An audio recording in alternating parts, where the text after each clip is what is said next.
Are we really confident that the federal government can run healthcare, can run education, can run, you name it, domestic program? What gives us confidence that that the same members of the U.S. government can run this massive government program that we call the national security state that encompasses not just activities domestically, but around the world?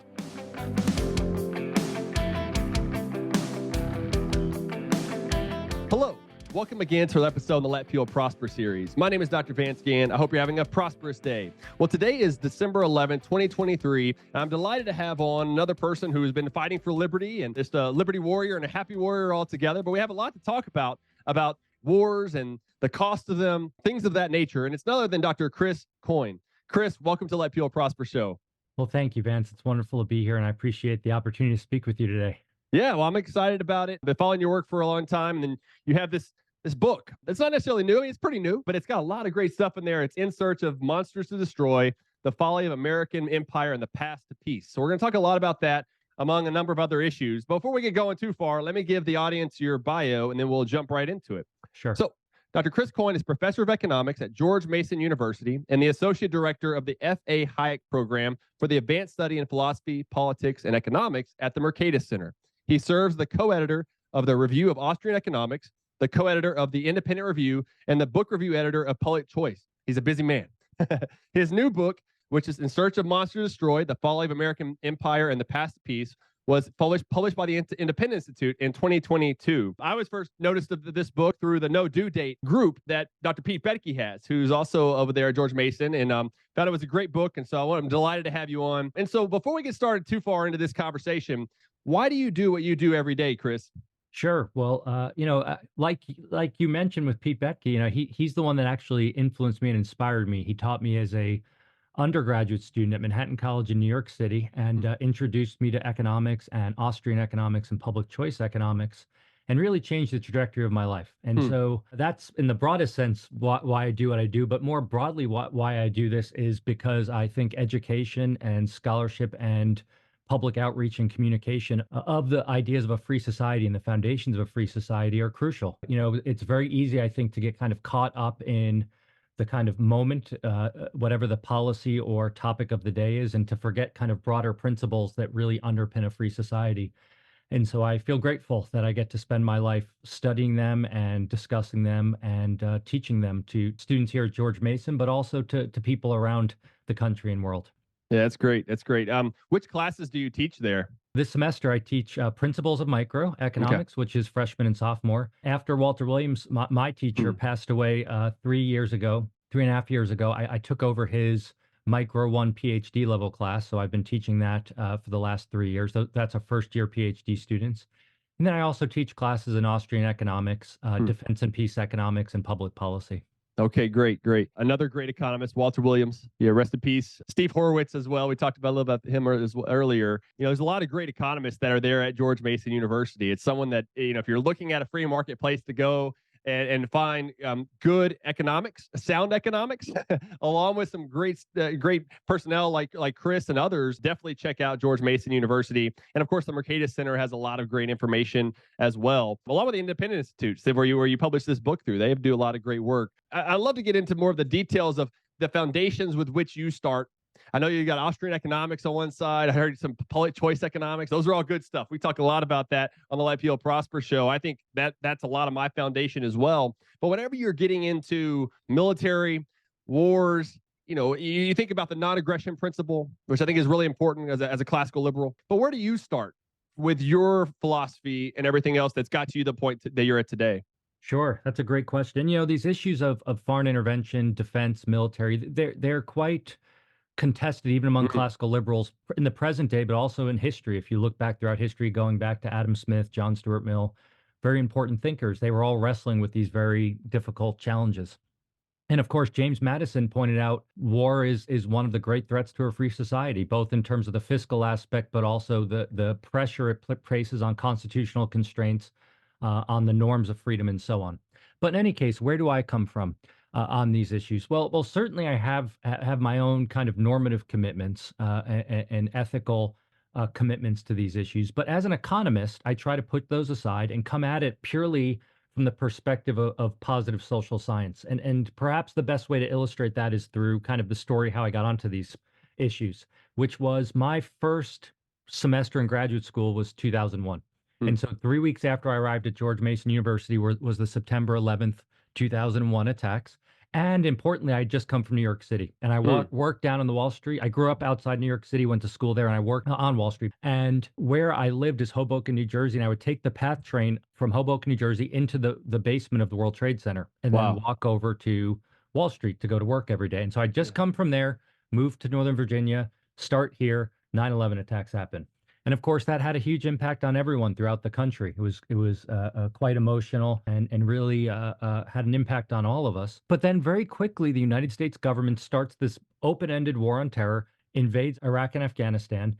And it occurred to me very quickly that no one was asking very basic questions, such as, can you actually rebuild or build a free society? Can Mm. you export freedom and liberal freedom, liberal institutions through military occupation? What is required both in terms of the knowledge aspects, but Mm. also the incentives, both the incentives in the United States, the incentives on facing those being intervened upon, regional actors, and so on. And so that actually turned into my dissertation, The Hmm. Political Economy of Nation Building. And so I approached this through the lens of Austrian economics and public choice. Of course, one of the big points of emphasis in Austrian economics is, can you centrally plan an economy? Mm. Well, this is not so much centrally planning an economy, but it being nation building, is Mm. trying to centrally plan all the institutions that govern a society. Yeah. And can you do that? So that's the question I asked from that perspective. And then the political incentive aspect comes from public choice. Mm. And just like we would ask ourselves, well, are we really confident that the federal government can run healthcare, can run education, can run, you name it, domestic program? What gives us confidence that that the same members of the US government can run this massive government program that we call the national security state that encompasses not just activities domestically but around the world? And that's my entry point into critically analyzing these Mm. things. And I think that is value added both to those who are interested in liberalism, but also just more broadly. It's a way of engaging these activities, I mean, and actions, and trying to critically analyze them while removing the normative focus. Not because the normative focus is unimportant. There's always Mhm. an ethical component to all these issues that we should discuss. But I think economics and the economic way of thinking can really help us sharpen some of the issues and discuss the constraints and issues no matter where someone falls down on the ideological spectrum. Yeah, yeah, great points there, Chris. I agree with you. It's interesting. So in 2001, you were starting grad school, right? At That's Mason. correct. Yep, September of 2001. Yeah. So in September of 2001, I was starting undergrad at a junior college, San Jacinto Junior College in Houston, and so I had a similar experience. This was in my freshman year, and so I was in economics, microeconomics course there, and I remember after all that happened. First of all, I remember 9/11 and going to school, and they basically were watching it throughout the class, and I was in Houston, so there was a big concern about the ship channel, ports, and everything else that were going. And so we were all kind of freaking out there. But I remember from the economic perspective, after that, there was a lot of talk about how this was going to stimulate the economy and how kind of the Keynesian sort of view, because this is the other side of it from a positive Keynesian view, is that wars help grow an economy, and there was already a slowdown, right? We were already in a recession at that point in 2001, and so there was a lot of talk about that, even in the class that I was in, and I was like, doesn't make sense. Well, how would destroying things go through and create more growth in an economy, along with all the other things that were going on? And I should mention, initially, I guess I was in favor of us going to Afghanistan, given what was happening at the time. Even some of the things with Saddam Hussein, my views on that have changed over time. But given a lot of things at that time, I mean, and a young person looking into all this, I was like, this stuff makes sense. But I like that you come at it from a more positive economics angle and looking at this. Were there some things at that time that made you kind of scratching your head, like, okay, some of this sounds good, some of it doesn't, or were you strictly like against us going into either one of those early on? As a citizen, Yeah. so as a non-economist individual, my default position at that time in my thinking was one of skepticism towards proactive foreign affairs. Yeah. And so I certainly had skepticism towards it, but as a economist, I was trying to my best of my ability to analyze these issues purely.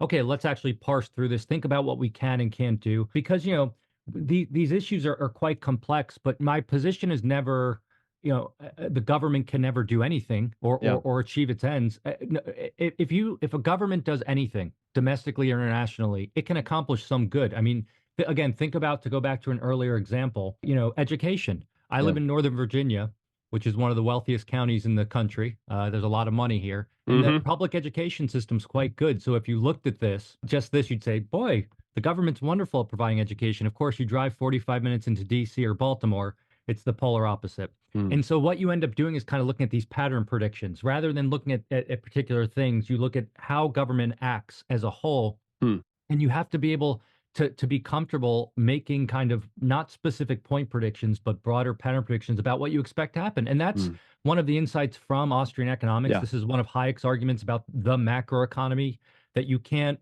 control it, you can't pin it down, you can't make point predictions. It's just too complicated. It's too complex for human reason to grasp that. Yeah. And so that doesn't mean we can't say anything about it, but we're limited in doing so. And through time, through my research on these topics, I've become even more skeptical of foreign intervention. And Yeah. I think even if one just looks at the last, since 2001, there's very good reason for that. Hmm. And one of the things I've kind of, and this is where I conclude In Search of Monsters. One of the things in public policy and in technology, especially in environmental issues, what's called the precautionary principle. So this idea that when there's something that could have irreparable harm, the burden of proof needs to be extremely high for the adoption of a technology or some policy. And Mm. usually this is used by people in government against private actors. So against the innovation of driverless cars or Hmm. AI or whatever. I try to flip that over and I say, well, I think we should apply that same standard to government Mm. when it comes to foreign interventions. That is we should never just say blanket no, Yeah. because you could imagine, at least conceptually, instances where you'd want that option. But the burden of proof needs to be extremely high. And again, just going back to 9/11 and the activities after that, I think justifies that. But if you go further back in history and you look Yeah. at Vietnam, you look at lots of other foreign interventions throughout U.S. history, I think the evidence for that is even stronger. Yeah. Yeah. That makes sense. I wonder, taking it from like a neocon perspective, is that it seems like their assumption is that this could make things better off, right? Like if we didn't go after them, they're going to come back after us. So from their precautionary principle, they're maybe doing good by going there. But where might they be going off the track a little bit? Yeah, well, I think one area they're going off the track is simply the idea of unintended consequences. Yeah.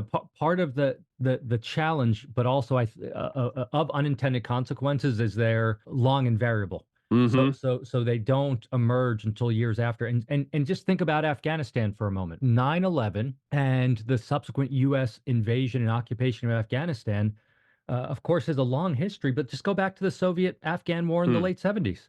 And of course, the United States government funneled weapons and resources through Pakistan to what then were known as the Freedom Fighters. And the Freedom Fighters were able to successfully push back the Soviet invaders. But of course, then that left a power vacuum, which led to the rise of Al Qaeda, the Taliban, then subsequent, it's too simple, the history I'm giving. There's lots of other nuances, of course, but it was really the foundation of all the problems that led up to 9/11. Mm. And, there's a tendency to always start with the here and now. So, like, history started on 9/11. And one of the challenges of this is there's nationalism, Yeah. meaning that when you try to even raise the possibility of prior U.S. actions abroad, U.S. government actions, I should say, contributing to the threats to America now, it's Mm. somehow unpatriotic or un-American, Mm. or, you don't like the military, whatever the kind of smear people throw at Mm. you. But a complete analysis, and I would argue being a good patriot, being patriotic, requires you to wrestle with those hard issues. Yeah. And again, go back to people like James Madison. He wrestled with these issues Hmm. unsatisfactorily, but he wrestled with them. Like, how do you empower government, and can you empower government to do good, but also limit it because you recognize it can do real harm when you give it power? Hmm. And again, Madison recognized that war was the great enemy to public liberty, as he put it. I Hmm. think rightfully so. Yeah, yeah, and that makes a lot of sense to me. There's a lot going on right now, and I want you to expand on some of the stuff in the book, which you are as we're going through this conversation. But just to hit in a key, hot topic right now that's been unfortunate is kind of this Israel and Hamas situation in Palestine and things that are going on over there right now in the Middle East. I wonder what your thoughts are on that and kind of the situation, I guess, more broadly, or however you like to talk about it, because there seems to be a lot of emphasis on, look, we've got to help Israel, but there's a lot of innocent people who, speaking of unintended consequences, there's a lot of that going on. And I wonder, too, kind of the knowledge problem of all the things that are happening there. How do we get all this right after the damages to Afghanistan, to Iraq as well? This nation building that just didn't seem to work and didn't work well over that period of time. How much of this is even contributing to what's going on there now? But I wonder what your thoughts are, Chris. Yeah. So again, that's these topics, that the war, the Russia Oh, yes. Ukraine war that's ongoing. I mean, Mm-hmm. these are very nuanced and deep topics. So I can't provide kind of a Sure. one sentence in summary of the causes or consequences, or how to fix it. And that's one of the things I'm going to come back to, that we can't fix Yes. it. Okay. I'll say this: each of these instances, meaning the two instances we're talking about, the Ukraine Russia Yep. conflict, and Israel Palestine, or Israel Hamas, they are long standing conflicts with a very long history that you cannot trace back to early October, for instance, in the Mm. case of Israel and Palestine. Mm-hmm. Now, one thing, and it's almost, this goes back to my point about kind of the smears. It's kind of regretful that I even need to point this out, but let me point it out because you have to say it nowadays, that I think one can critically analyze these things and recognize horrible, repulsive behavior on the part of both sides, meaning Yeah. that pointing out that there's a long chain of consequence that led to this is not a defense of Hamas. It's not a Mm-hmm. defense of the brutal attacks on Israel in October. It's not a justification of Putin's invasion of Ukraine. But at the same time, we have to recognize that people don't just do things randomly. Mm. One assumption is that there's crazy people in the world, and some people use, like, Putin's crazy. He's just nuts, and he likes to invade places, and that's why he invades his ego, and that's possible. We can't Mm. rule that out. But an alternative way of thinking about it is that politicians undertake policies, and war making is a policy, just like Yeah. any other. It's a certain form of a policy, but it's a policy for certain reasons. And in order to understand and diagnose the root cause of that conflict, which is important in itself, but also important for ending the conflict and preventing it in the future, we need to understand why that's the case. Yes. So I have no problem recognizing, and I think there's good reason to believe that Putin is a terrible person that utilizes the military to harm innocent people. That's a defining feature of government, I think, by the way, Mm-hmm. not just Putin, but Putin's one manifestation of it. And that Putin felt threatened by NATO expansion, by certain activities by the West. And there were opportunities to appease that people didn't want to appease. Mm. And I think where that conflict, and again, this is just me speculating, I Yeah. don't know. I think where that conflict is going to end up, I'm talking about the conflict in Ukraine, is with a peace agreement, with the US and European governments pushing the Ukrainian government to make a peace agreement with some security guarantees for Russia, Mm-hmm. where they give up part of the land and that Russia has now occupies. And it's also going to come to fruition through time that the Biden administration knew that Ukraine could not win the war, even though they said they could. They Yeah. claimed multiple times they were winning, and that it's just like with Afghanistan, with the Afghanistan papers. It's going to come to light that leaders in the United States knew this was impossible. It was Yeah. not going to happen given the current setup, meaning Mm-hmm. given that the Mm-hmm. U.S. government was unwilling to put boots on the ground, was unwilling to directly engage Russia. That's something we have to wrestle with ethically, because Yeah. then the question becomes, how many lives are you willing to risk and to end in the name of continuing a conflict that could have been ended? Mm-hmm. Now, Israel Hamas, again, I understand the Israeli government's response. I get it. It's Yeah. not, I understand the position they're taking. But again, what you have is a response that is leading to the death of hundreds of thousands of innocent people. Mm-hmm. That's putting aside the past ones. Now, that Yeah. doesn't excuse what Hamas did. Right. The question is, how, to my way of thinking, how can you get peace as quickly as possible? And that's a tough question. I don't have a simple answer, but Yeah. here's my take. This is where I want to end and what I was saying at the beginning. I don't think any Westerner does. I Hmm. think one of the insights of coming out of the Austrian tradition Yeah. is that all these proposals, well, if we just had the two-state solution, if we just had this, it's too simple and it falls prey to Hayek's fatal conceit. Mm. Hayek's fatal conceit is the arrogance that someone or some group of people has a plan to shape the world according to their wishes. Yeah. And I just don't think that's the case. I don't think you can just design a solution. I think it needs to be organic. Yep. And I realize people find that unsatisfactory because they want to fix it. But I do think when especially external governments become involved in these situations, at best it becomes a band-aid. You're going to get very illiberal outcomes. Yeah. And I don't think it's going to solve the root cause of the problem. Yeah, wise words there, Chris. I'm taking to heart as well as I'm learning about this whole process and the next steps and everything else. And something that you mentioned, though, that reminded me a lot of the Austrian school is you said something about we don't need to just know what's happening now in the future, but we need to know what happened in the past. And that's one of the things I think about the Austrian school that's always been superior to me than the Chicago school or others is it really looks at how do we get here, right? Whether it's too low of interest rates for too long, speaking from an economic perspective, that led to the inflation and the distortions in the economy. People just want to look at the recession.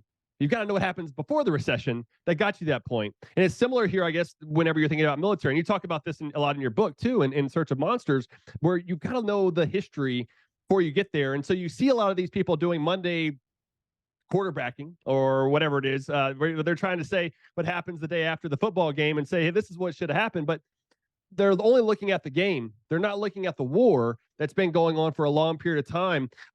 I wonder what can get us back on that path because too many people are only looking at what's happening right now. They don't want to look at the situation of how we got it. What do you recommend of how we start to do that? Yeah, well, I mean, look, we only can control our own actions. So Yep. as Yep. individual analysts, as citizens, I think we can take that to heart. Yeah. I also think this is going back to a topic we were discussing earlier. This is part of my skepticism. This is part of the precautionary principle. Applying it to future foreign interventions. I highly recommend people that are viewing or listening to this who are Yeah. interested in this to pick up the book by Whitlock is the author's last name, the Afghanistan Papers, Okay. which are declassified government papers about the U.S. experience in Afghanistan, and just read it. And they're free on the Washington Post website if you don't want to get the book, but the book brings them all together. But one of the things that comes out of that is that people in the U.S. government, in the national security state, had no clue about the history of Afghanistan. You have members of the security state saying that. They're saying, like, we didn't do our homework, we didn't know the history, meaning that the idea that you could impose a national government, a top-down national government in the U.S. Western type style government on a country that's never had that type of system that doesn't have the underlying beliefs and traditions. Yeah. In hindsight, looking back, we're like, duh, that's Yeah. obvious. But at the time when you read this book, it's evident that they really thought they could, that it was Yeah. that simple, that it was the equivalent of me going down to Washington, D.C., buying like a replica of the U.S. Constitution at the museum and like bring it over and saying, just follow these rules and you too can have freedom. Yeah. And one of the amazing things about the U.S. Constitution, to the extent it works, is how short it is. It's a very thin document. My point being that it relies heavily on a set of underlying norms, traditions, values, and beliefs in order for that project to work and get off the ground. And that's a really important takeaway because that doesn't just apply to us here, but also to other people as well. When there's a disconnect between the underlying norms, beliefs, traditions, and what you want to impose upon people, then it's going to fail. And Yeah. then you're stuck in a position where you either leave and you failed, or you have to use force to get people to align with your vision, which is inherently illiberal. Yep. Yeah, I agree. When you're looking at these things, what about terrorism in general, right? Terrorist activities taking place. None of us like terrorism. It's unfortunate. It's usually one-off events in many cases. It makes it difficult to see just an army, a standing army of how to go after them. Kind of like the Hamas situation. Maybe Israel's bombing places to go after Hamas, but it's killing innocent civilians, kind of the unintended consequences, which is terrible in the process. But it makes it very difficult with terrorism. Do you have a strategy or anything like that to go after them, or what would you say about that? Yeah, well, first of all, terrorism, there's a couple of things I have Okay. in terms of thinking about this. Number one, terrorism is not new. It is not Okay. a 9/11 phenomena True. or post. It is as old as mankind in terms of if you look at the history of terrorism is a psychological state Mm, of fear. That's what mm, terrorism is. There's certain acts that we delineate as terrorism. That's one of the interesting things is there's no single definition of terrorism, which makes it hard to operationalize as a policy, yeah. or perhaps easy for those in the terrorist industrial complex who want to expand because they can count lots of things as terrorism. Mm-hmm. Okay, so that's what it is. So then what do you do about it? Well, again, we can analyze it using the tools of economics, terrorist activity, but also I think there's some lessons that come out of our discussion. One of them is that first of all, by the way, statistically, terrorism is extremely rare. Yeah. And so if you look at there's a great political scientist. Again, I highly recommend your listeners to look this up. Who are interested. His name's James Mueller, Mm, and he's retired now. He was a political scientist at Ohio State. He's affiliated with the Cato Institute. He's written a series of wonderful books that just looks at the statistics behind terrorism. mm, And for American citizens, you have to if you just look at the statistics, the likelihood of any of us getting caught up in a terrorist act domestically is lower than us getting struck by lightning, drowning in a bathtub, getting killed by a deer crossing the street while we're driving our car, and mm, so on. And we have to remember that 9/11 is what in statistics we call an outlier. And you're mm-hmm. supposed to discard outliers because you can't let outliers drive the outcome of the statistical analysis. But even if you include it, it's quite low. And Mueller's point is that the amount of resources, the fear mongering that the US government has invested in since 9/11 just doesn't map to the actual magnitude of the problem. So Mm-hmm. that's the first thing we should keep in mind. And of course, government has an incentive to inflate threats Yep. because that's how it expands its control over our lives. And so that's something to keep in mind. And so here's what my position on this now after studying this for quite some time is that much of terrorism can be resolved through normal police work. Mm-hmm. And much of terrorism is criminal activity. Yeah. So you know when you get a shooting in a nightclub, for instance, like the shooting in Florida several years ago at that nightclub, and it was you'll see this goes back to my point about definitions. Clearly, it's a crime. You're Yeah. not allowed to shoot innocent people. We have laws against that. But is that a terrorist act? Well, certainly it created fear. Mm-hmm. And then it comes down to whoever gets to define it can define it as a terrorist act or not. That becomes quite problematic. And so, because again, it's what you want it to mean. And so, my own position is that many of these things can be addressed through normal police work. I mean, even if you look at 9/11, Yeah. U.S. agencies, certain agencies had information on the terrorists. They just didn't share it. Yeah. And so, that's bureaucracy. You make a bureaucracy really big, and you're going to get lots of noise and misinformation because things aren't being communicated because it's just enormous. Yeah. What's the response to 9/11? The Department of Homeland Security. So Mm-hmm. let's make a bigger bureaucracy. And so you start thinking about this stuff, and you're like, wait a second, something doesn't make sense here. Mm-hmm. And economics points that out or helps you point that out because it helps you analyze how bureaucracies operate Mm. and the frictions that are caused and the dysfunctions. Yeah. Where for most people, they're like, oh, yeah, more resources, a bigger government bureau, that's better for protecting us. And it's the same kind of thing with surveillance. There's so much data collected now. And this isn't my point. Yeah. Data analysts in government have pointed this out. They say we have so much information that we're collecting, that government's collecting in the name of security, that it's the kind of needle in a haystack problem. Mm. Sorting through it to actually identify the value added pieces of information, assuming they exist, is near impossible to do. And so Mm. more is not always better, I guess, Yeah. is the takeaway there. Yep, yep. That's a good point there. And it reminds me of some things too, where Friedman, who said, "Don't judge a policy by its intentions, but by its results." And I think many of these people are well intended for some of these actions that they're taking, but the results just haven't been there, or at least not what we were intended to be the results. And I think there are some bad actors that maybe want to lead into wars and stuff like that. But kind of putting those to the side, I think that there are some people out there who think this is the best way to go, but unfortunately aren't looking at the unintended consequences of what happens. I've had some talk about this on the program, Jay Bhattacharya, for about the COVID situation and what happened there. There were good intentions, but then what were the results after that with Steve Hankey's work and others that are out there? And this is something on wars, on monsters to destroy.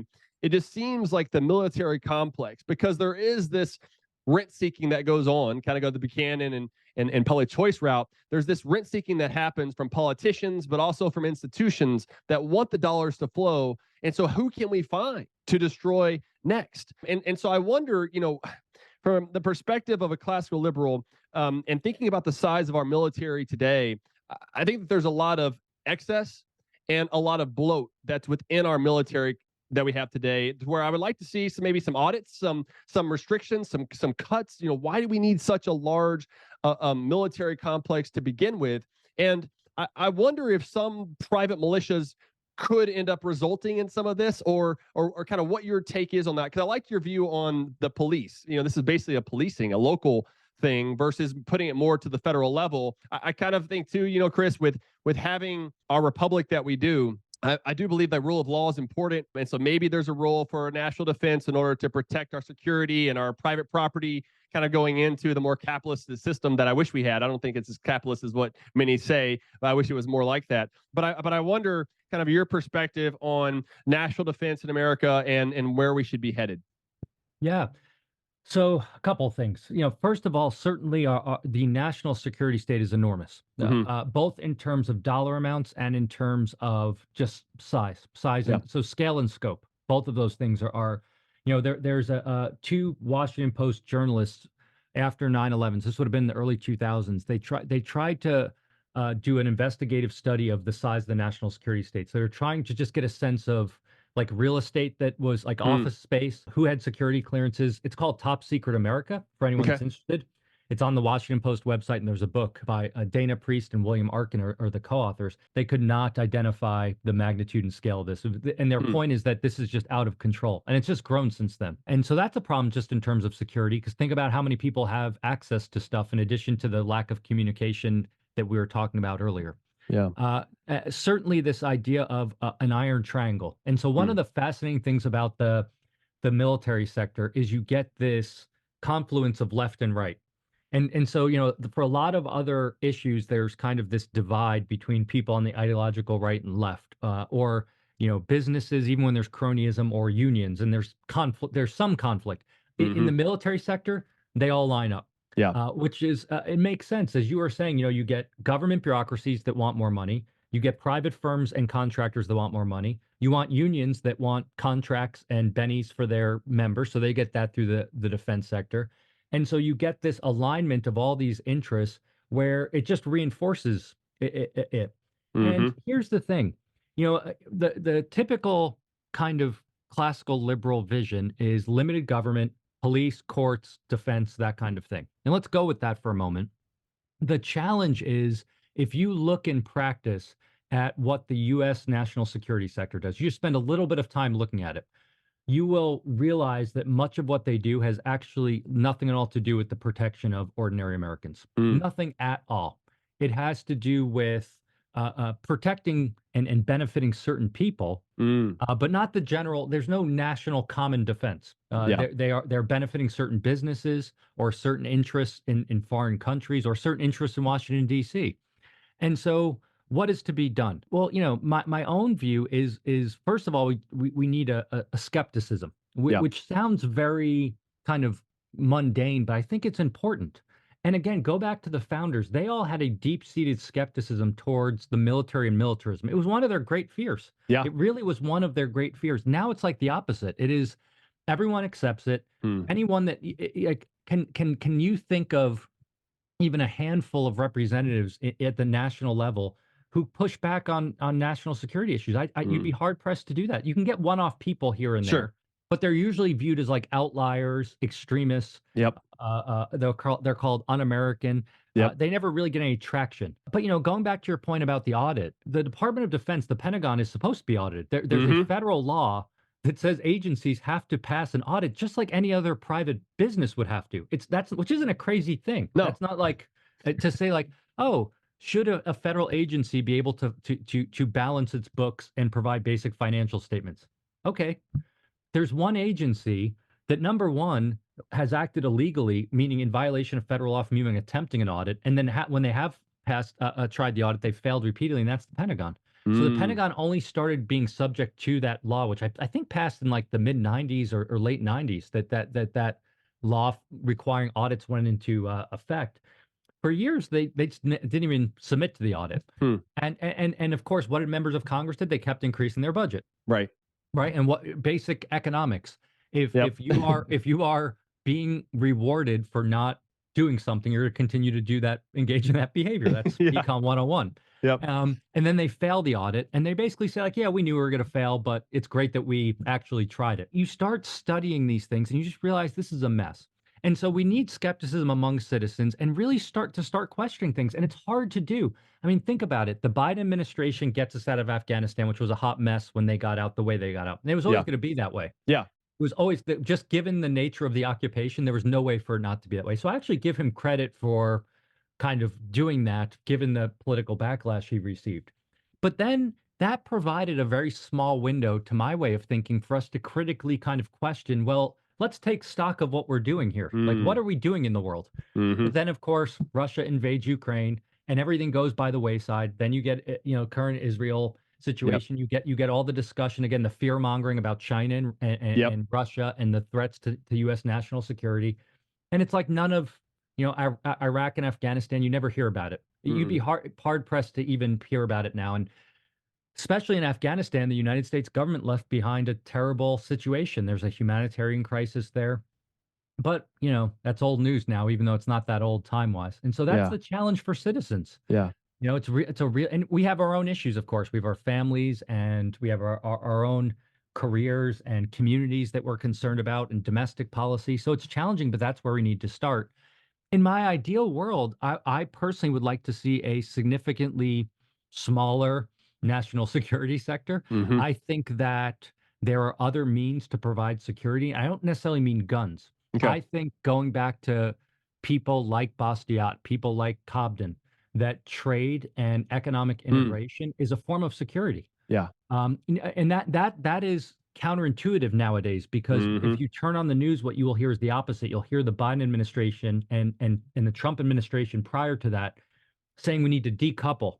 We need to decouple from China, from Russia because of national security. But what those thinkers, I'm talking about Bastiat, Cobden, and others, what they Yeah. emphasized is just the opposite. Yeah. Adam Smith, same thing. That economic integration is one of the fundamental sources of peace. Hmm. And from that standpoint, it's a source of security, even though it's not guns and missiles and tanks. And so, one of the other things I think we can all start to think about is don't think about defense and security in terms of just guns and tanks and bombs, but think of it as any kind of activity we can take that lowers the likelihood of violent conflict and peaceful resolution to conflict, because conflict is a constant in life. All of us engage in conflict. What we want to avoid is violence. We want peaceful means to resolving conflict. And so any move we can make to increase the likelihood of that, to my way of thinking, is preferable. That's diplomacy, Yeah. economic ties, oftentimes appeasement. Again, there's always going to be outlier cases that we have to deal with, and those are hard cases, but that's the kind of thinking I would like to see adopted. Yeah. Yeah. It makes a lot of sense to me, Chris. I just had a piece out of the AIER talking about, is China America's biggest threat? And real, or is it ourselves? And I talk about how the national debt, in my view, is the national crisis, because that is going to create so many other problems, whether it's China or other places. I even talk about some of the trade, though, too, how tariffs, that doesn't work. China doesn't really care as much about their people, even if it's hurting them. While at the same time, of course, we're the ones that are paying for those tariffs. And it's unfortunate that we're seeing both the Trump administration, which I was there at the time for a little while, and I was pushing back on a lot of that stuff from Peter Navarro and Lighthizer and others. There were some of us that were doing that. President Trump wanted that at the end of the day, but and President Biden has basically continued a lot of that, which I think is contributing to more of a war atmosphere across the globe. People aren't talking as much. There's not, to your point about diplomacy and trade, there's a lot of concern about what the others are doing and a lot of pessimism about the future. So why wouldn't you bring up more wars and be going after other places more than you would? It creates a lot more instability and uncertainty in the marketplace of the global situation. And I think what you're doing here is really good, Chris. And I wonder, as we're wrapping up those last couple of minutes, is there anything else that you'd like to point out that we haven't discussed yet? The final thing I'll say, and I appreciate you bring up your article because I think you really get at a core point, which is that you cannot separate foreign policy. And we think about foreign policy as war, military. That's what we've been focusing on, but it's also economics, Hmm. but also domestic economic policy. So if you bloat the federal deficit through national defense, because remember the post 9/11 wars were largely debt financed. Yep. So there was no new war tax like during the world wars or during other wars where there was debt issued during those wars, but there was also new taxes imposed. But that's not the only driver of the debt, of course. It's out of control in Washington, D.C. across the board. But that makes the United States more vulnerable to foreign actors. And so thinking about how all these things are entangled is crucial. And that's why I think kind of the classical liberal vision is one that's important, kind of tying this all together of why we do Hmm. this. Yeah. Economic freedom, economic liberalism are all tied up with foreign policy and peace, both Mm. domestically and internationally. And so focusing on how those things relate and what that requires of us is discipline in the face of really strong pushback because our position, the position that about trade and peace, many people kind of view it as naive. Oh, that's Right. Right. naive in a world where people are, well, what's more naive? Is it that individual human beings can figure out ways to live together peacefully, or that we need to centralize government power and have them plan everything? Because ultimately, what we need to realize is when we elevate the political slash military instrument for the world, what you are doing is saying there's a small group of people sitting in Washington, D.C. that can pull levers and plan the entire world. That's Yeah. the world's policemen, the rules-based order that America has to bring order to the world. Yeah. And so if you adopt that position, then you have to think about what the implications are for domestic policy and so on. And pretty quickly you realize that there's an inconsistency there Yeah. that's Yep. important to address. And so I appreciate the opportunity to Yeah. speak with you about these issues, and I hope that others will continue to think about them because they're important, but they're also quite complex and difficult. Definitely. We've in a short period of time, I think we've went through a lot of the key things here. There's a lot more we could discuss, but we'll have you back on sometime soon and talk about those. Again, for the audience, it's In Search of Monster to Destroy: The Folly of American Empire and the Path to Peace by Dr. Chris Coyne. Chris, well, thank you again for being on Life People Prosper show, and God bless you and your family. Thank you, Vance. I appreciate the opportunity. Excellent. Well, for the audience, thank you all for joining us today. Go out and give us a 5-star rating and leave comments and reviews and all that fun stuff as well. And until next time, let people prosper.